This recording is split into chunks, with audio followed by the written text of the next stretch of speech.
Hello, welcome back to Tales and Treasures. I'm your host, Mr. Almeida. And I'm Manu Pärssinen. Uh, I'm Manu Pärssinen. Right, we did that wrong. Yeah, Well, yeah, okay. You get the idea. So, what are we talking about today? Well, today we are at my secret storage in Nokia, and we're talking about some weird stuff I have here. For example, the Gizmondo handheld and whatever me I find in these closets. So, stay tuned for the mysteries ahead.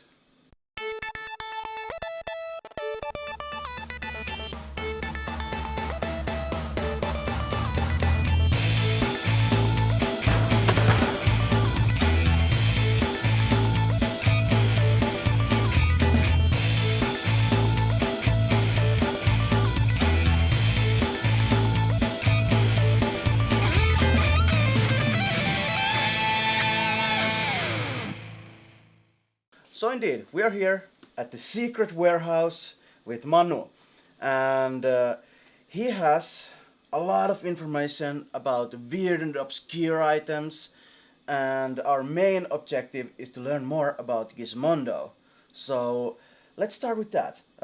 What made you so interested in it, and tell me the story behind that. First, a little caveat: like I have lots of information, but I can't promise you it's all correct. Like we'll try to be as correct as possible, but Take it with a grain of salt. yeah, I'm getting the gray hair and stuff. But yeah, Gizmondo in itself isn't like. Of course, I'm interested in it, but it's part of a bigger whole because since like the early 2000s, I've been trying to collect all possible handhelds that use some kind of media cartridges or whatever they might use, and I was pretty much one of the first people in the world who started collecting them methodically, and so I amassed quite a few of handhelds, and they've been on show on the Finnish Museum of Games and so on. Which you are one of the founding members? I'm one of the founding members, yes, and with Mikko, and you saw Mikko on one of my previous episodes in the museum. Yeah, Mikko, his brother Ville, and then of course the museum side of people, the Tampere University people, and this group who put the museum together. Yeah. But yeah, Gizmondo, of course, when it came out in the early 2000s, 2005, was interesting because I saw articles about it, and well, I didn't rush to the stores to buy it because for one, we couldn't buy it in Finland, I don't think. I'm not sure. Sweden at least. Yeah, Sweden had a store because of the founders of the company. It wasn't cheap. It was like the base model was like $250. $250 or pounds or even more. Yeah. I think it was $350 originally, maybe. Okay. I thought it was $250 and $4 something with the other model. Yeah. Let's get to that a little later. Yeah, and then there was the Smart Edge version that took $100 off that. Yeah. But anyways, yeah, of course I wanted it in my collection, and a few years later, can't remember exactly one, but when it had gone bankrupt, more of that. They, of course, eBay was full of them, and I could get it on a decent price. Yeah, and Gizmondo is surrounded with controversy. There's like talk of Swedish mafia and stuff like that, like corruption. I don't know. Yeah. That's why we are here, because I don't really know that much, and we are here with the self-proclaimed expert. Well, you proclaimed me expert. I must first say that Mikko, who you interviewed, wrote an article about Gizmondo in the Scrolly magazine in was it 2016, and much of my information is based on that, and of course there has been countless of articles. I didn't think it might be a book even about this story about these two Swedish guys who decided to take on Nintendo and Sony on the handheld market. Good luck with that. Yeah, so it was Stefan Eriksson and Carl Scheer Stefan Eriksson was a convicted criminal already by then, and Carl Freer was a businessman, maybe a little on the shady side, but still like a serial businessman. He company after company after company after company, and then they first they decided to start a company. First it was like GPS oriented company, and then they had this idea of a handheld machine that would rival Sony and Nintendo and would have GPS in it, so parents could track their kids and and of course maps and stuff. Yeah. So it was pretty funny. I had this kind of a booklet commercial thing. It was part of Edge magazine. Yeah. Yeah, and there's like a lot of almost propaganda like thing. That's one thing they were good at, is hyping it up. Yeah. It has messaging, games, GPS, Camera, MP3. Yeah. It was supposed to have like iTunes. It was supposed to 3D graphics by NVIDIA. yeah, and movies. I'm not sure at what resolution, but it was. It said it was gonna be 30 FPS. The screen resolution was 320 by 240, so less than PSP, for example. But all those other features, of course, made it interesting for the gaming press and many people too. And there's not that many European consoles all in all. So if something's happening in Europe, it's always, of course, it was manufactured in the Asian countries somewhere. But anyways, the design and marketing was happening here, and the reason why they could hype it up so much was because of their business deals. They kept making sister companies and buying small companies with their stocks that they always kept somehow getting more. Yeah. And so the stock value went up, and allegedly, I can't vouch on this, some of the money might have come from the Uppsala mafia and so on, and this is how they got the company value up, even though it really wasn't that valuable. And then they got all these celebrities mixed in it. I think Jensen Button was one of the celebrities. Formula driver. Don't watch Formula, sorry. And then bunch of like British celebrities and stuff when they announced their flagship store in the middle of London, this really fancy store, and got all those celebrities there, and so it was a big deal, and after that, much more happened. I see. I can take it out for. Yeah. I have one console here. It says Gizmondo Smart Ads, and like we mentioned, the Smart Ads version was originally £100 cheaper. Yeah, and I mean, imagine you're playing on your Switch and you would get ads, or you'd have to pay extra to get the adless version of Nintendo Switch. That's how I imagined this when I read that. Yeah, I don't think they would have come in between games. I think it was in the like operating system. When you were in the menus and stuff, then you would get ads. But that's what happened on Xbox now, although they're advertising their own products. And Sony and all. But anyways, I don't know how intrusive it would have been, but as it happened, it never happened. Yeah, it never happened. That's funny. There are people who paid for the more expensive version to not get the ads. Yeah, not to get ads, but the cheaper version never got the ads either. So one thing I must say, now that I picked it out of the package again, it is very comfortable to hold.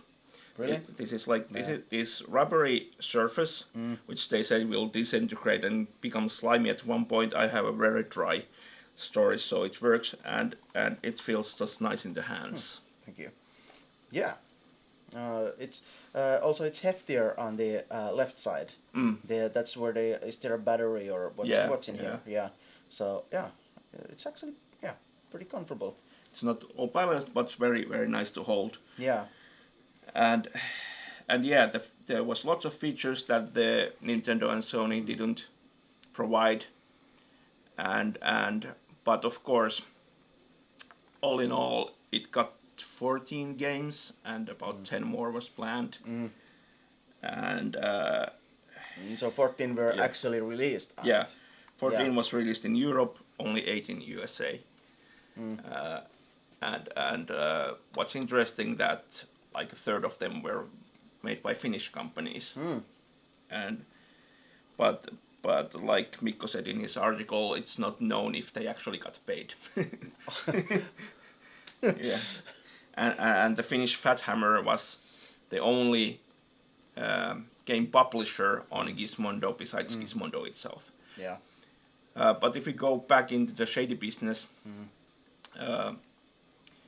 they spent like millions and millions on the marketing.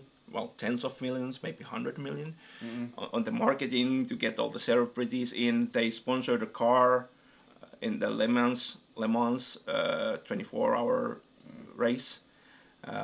They had lots of luxury cars and also all kinds of things, and like their stories how they bought their sister companies, and if there was something like the books didn't hold up, then suddenly that company went bankrupt, but not their main company. Yeah. And stocks were multiplied and multiplied and multiplied, and like I'm not sure if it was the wife of one of them or something, but they were hired for a game designer for hundreds of thousands of dollars, and yeah, cousins and uncles, and you know, Yeah. so sounds nice, and yeah, they had a business in London, business in USA, and then business in Sweden, where they both were from. And at some point, the Swedish government were starting to go like, and realized that this is shady. The bosses both resigned, and then it was found out they had like $300 million of debt. Just And pocket change. yeah, and I don't know when this all came public knowledge, but a few months after that, the Stefan Eriksson crashed $1.5 million Ferrari Enzo in USA, and that became headlines. Okay. Did he survive? He survived fine, but the car was like halved, basically. Yeah. And it was found out that, first of all, he didn't own the Enzo. It was owned by some bank of Scotland or something. Okay. No taxes was paid on it.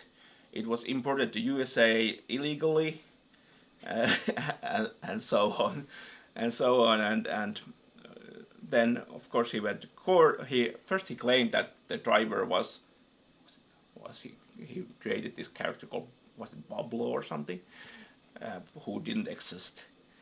But then when he went to court and got convicted of frauds and other stuff for a couple of years, and after that he, I think, got caught in some other crimes and so on. This all sounds like from a movie. Like those people, there was this movie where they were selling like basically meth to people as pharmaceutical drugs. Yeah. So this sounds pretty much the same kind of movie plot. Yeah, it's so amazing that they could get all this done, and amazing that they actually got the wild product published. In many scams, nothing happens. Then no product comes out after all. Yeah. But they actually got this thing out, and it's a pretty good thing if you think about it. But just everything. What would you compare it to? How does it feel to play? For example, a bit more obscure handheld would be like Nokia N-Gage. Not nearly as obscure as this one, but how would you compare it to that or? It's more advanced than an N-Gage, I'd say, but not as advanced as, like, say, the later PSP games. Okay. Somewhere in between there. Okay. Yeah. And actually, let's talk about the games a little more. they had some nice licenses, like from EA. They had FIFA, SSX, both came out, and Richard Burns Rally, who was a big rally guy back then. Just normal memory card cartridge. And you have some. So yeah, it looks. It pretty much SD card size. Yeah. Yeah, and there's like some extra, like you can take your games with you. Yeah. So you can take like 2 games, with you. Yeah. Yeah. Because it's a portable after all. You Yeah. don't want to carry the whole DVD case with you in your bag. Yeah, that's pretty cool. I haven't really chased the games. They became pretty expensive as soon as people realized this is gonna stay rare. Yeah. Yeah. I think 3. I wanted one of the Finnish games. I have the Fat Hammer collection, or I think that's what it's called. Then I have the best-selling game for Gizmondo, which is probably mostly because of the title. It's called Sticky Balls. And Sticky balls. this was just funny to buy that for somebody. Yeah. And well, it's actually like this 3D billiards puzzle game where you need to stick same colored balls together on a pool table, basically. So pocket billiard called. Yeah, Pocket billiard called Sticky Balls. Yeah, I can get behind. but yeah, thematically it matches. But yeah, it had some. It was a pretty cool idea. I think they made an iPhone version of it too later. But then the Finnish games, Fat Hammer Classics pack. There was Gizmondo Motocross from Housemarque, and then if you Finnish viewers remember the ice cream truck game, puzzle game that you could buy from the ice cream trucks. The company behind that, Ninai, made some games for Gizmondo as Fake well. gamer alert! I have no idea what you're talking about. Okay. You need to check it out. Actually, in this, I saw this Dropmania. Dropmania was the ice cream track game. Ice cream track one game truck. Yeah, but I don't think it actually came out unless it was part of the Fat Hammer Classics, maybe. But yeah, like 3 Finnish companies made games for Gizmondo, and EA had some games, and I don't know who's.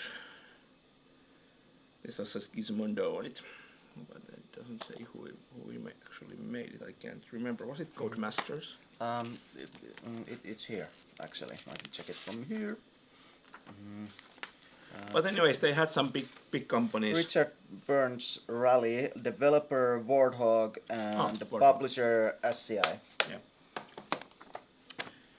Yeah, so they lured in some big companies, and they claim in the brochure that they had even more like Microsoft and Sony, more from Sony and so on. But like I said, 14 was released, maybe 10 or more was announced, but never came out. Yeah. And some of them are on like the Internet Archive, like the Colors game and stuff that never came out.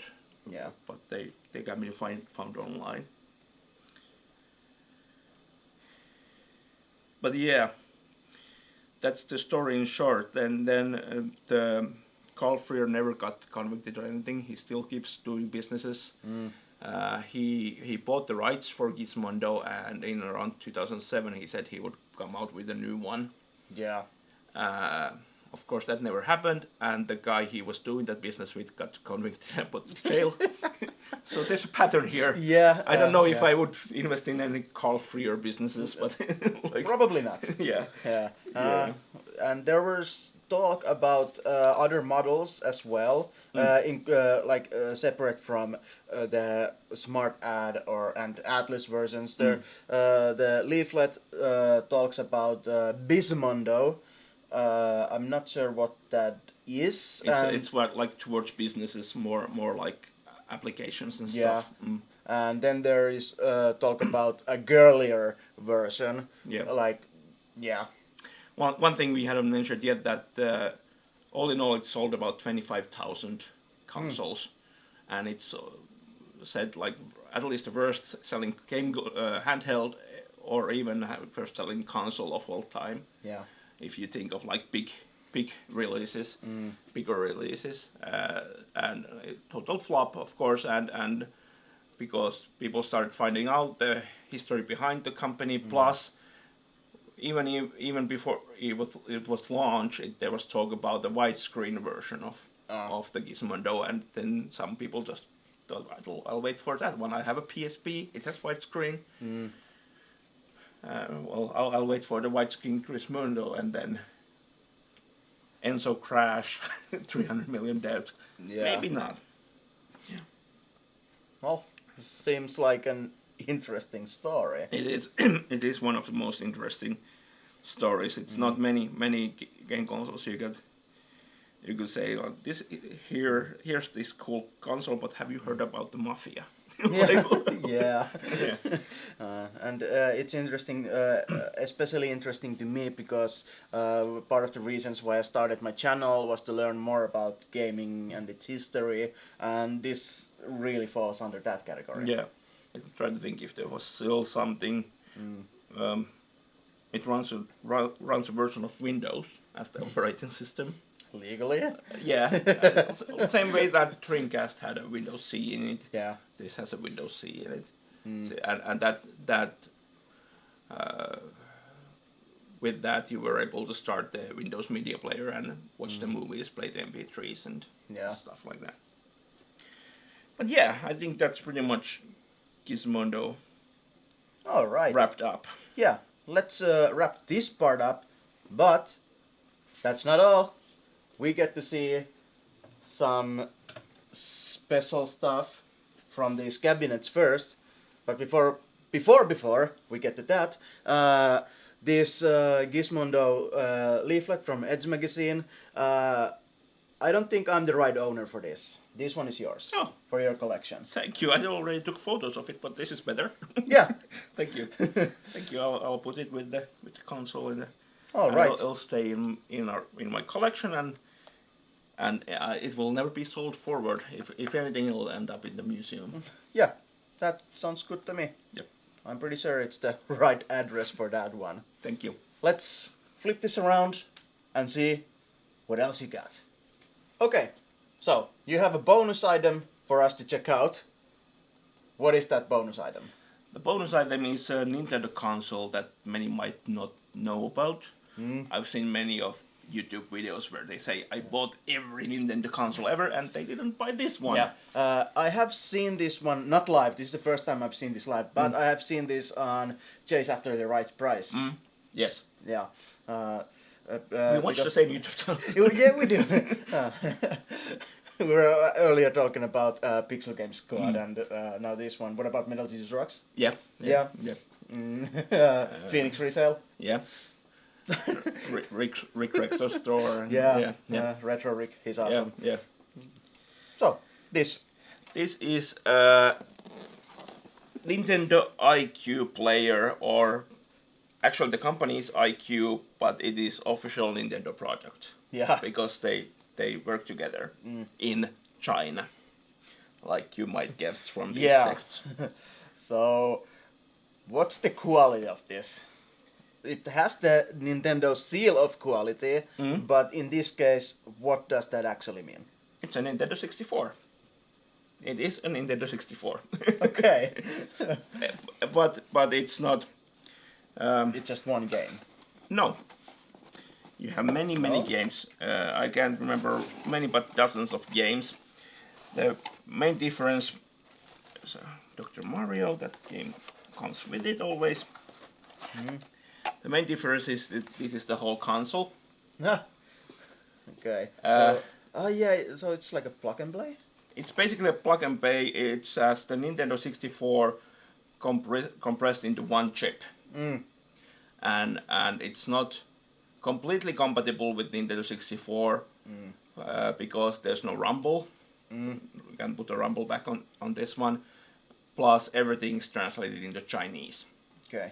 And like you see, there's no place to put games. There's actually is a memory card where you can save games, and this was like, of course, China pirate. There's lots of pirate games, so this was Nintendo's answer to that. You could only get the games from these kiosks, and later on through a website where you needed a cable then transfer. So it's a little bit similar to Famicom games that didn't you like you had the floppy disk? The Famicom disk ones, yeah. Yeah, so you would just go to a kiosk and change the game that's inside it. Yeah, of course there was separate games too, but yes. Yeah.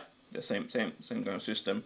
And also China is keen to ban all video games and video game consoles, so this got to market by Nintendo claiming that it improves kids' mental abilities and stuff like that. But yeah, you can hold that. Oh wow, it's actually quite nice. It is. I've actually played Mario 64 on it. And this is like almost like a Xbox 360 controller, like how you the size and and you know the empty space behind here for your fingers, and the sticker is in the upper corner. Yeah, I enjoy the feel of this. It's pretty interesting. And Nintendo 64 came out in 96, 97, 98. Fake gamer alert. Okay. Something like that. Yeah, and this came out in 2003. Yeah. So they had time to perfect this and take cues from Xbox and take cues from Sega. Yeah. Dreamcast is kind of similar shape too.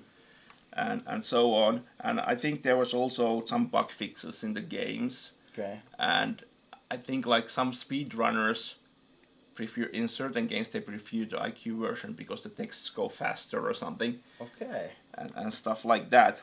But this is a I collect obscure and everything else, but obscure is like my niche. Obscure and like related stuff like toys and shirts and little knickknacks. The weirder the better, but in that sense too. I for example have a World of Tanks barbecue thingy. I have a Xbox 360 umbrella and so on. There's a fridge. You can probably see it in a picture, but yeah, I think it's a bit higher. I can take B-roll. B-roll. I need to take B-roll of this and maybe the Gizmondo too, by the way. I'll see about my notes if there's something else to talk about this. I think we mentioned most stuff. This wasn't around for too long, about 6 years. The Animal Crossing was the last game for this in 2006. And IQ, who's now owned completely by Nintendo. Yeah. Still like releases Nintendo stuff in China, and they also had like IQ, Nintendo DS, IQ, GBA, and so on. So, but this was the N64. What was the retail price of this? I have no idea about that. What's the current market price? I haven't checked that either because I got this as a Christmas present from Mikko. Like, so. I need to become better friends with these guys. They give better presents than my regular friends. I'll check if there's any on eBay quickly. Yeah. I actually checked this week if there was like Nintendo DS's or something like that from IQ. Somebody's asking for 800. 800, but what about the salt filters? Let's see, filter. This is the Phoenix resale stuff. Yeah. Sure. Yeah.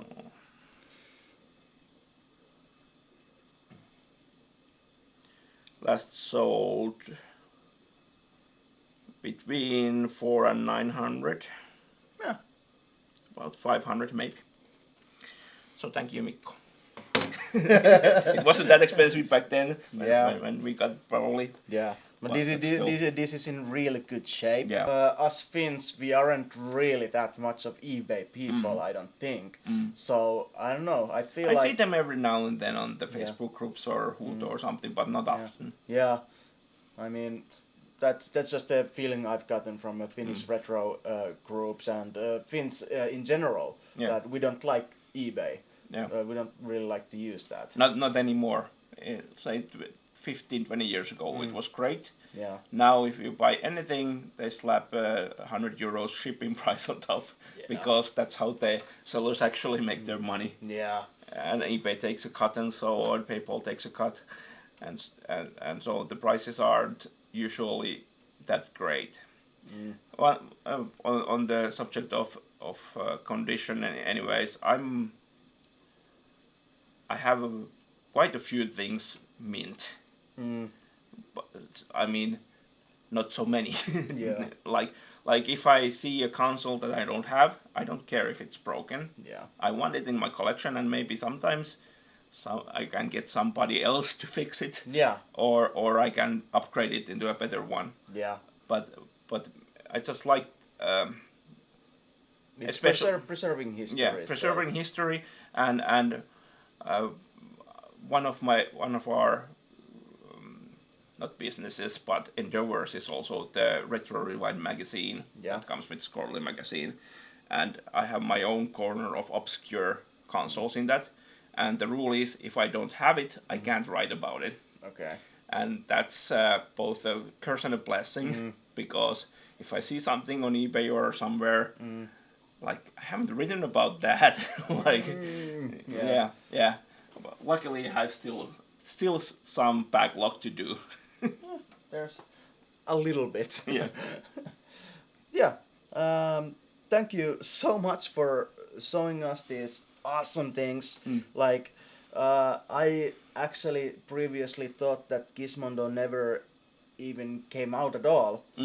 So this was sort of new information for me that it was actually released. I thought it was like a complete scam. Sold. Yeah, I thought it was like a complete scam. It was, but like you could actually get the item. Yeah. Yes. But yes. Like you mentioned the Phantom that never came out except for the keyboard. Yeah, Phantom. We didn't actually mention Phantom earlier. We were talking about off camera, but yeah, Phantom was like kind of like a Google Stadia, right? Yeah, I gave him service. Yeah, I gave him more papers. Yeah. Like, behold, my papers. And he was so giddy when we first came in here, and he saw this. He got so giddy. Oh.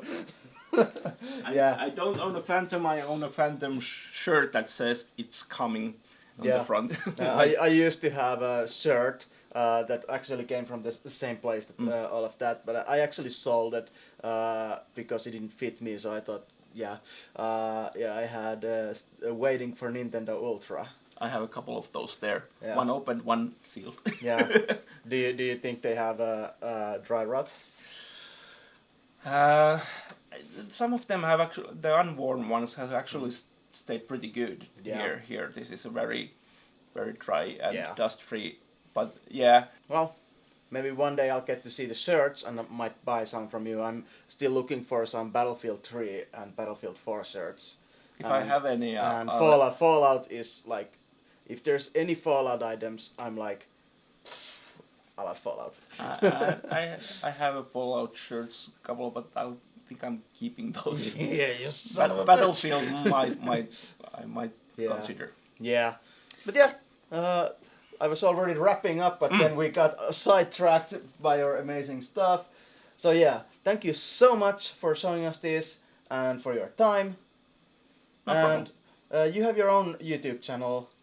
Well, actually, it's our website, so we2.fi YouTube channel, where we it's mostly modern stuff, unboxings and reviewing new electronics, but also there's Mikko's Pelataanpa series that has hundreds of episodes of retro stuff, and then together with Jukka Kauppinen we made all kinds of But those are Finnish, right? Yeah. Yeah. So sorry, English speakers, only Finnish there, but check it out. I'll put a description down below. Yeah. Thank you. Yeah. Let's go into the snow. Bye bye. Bye.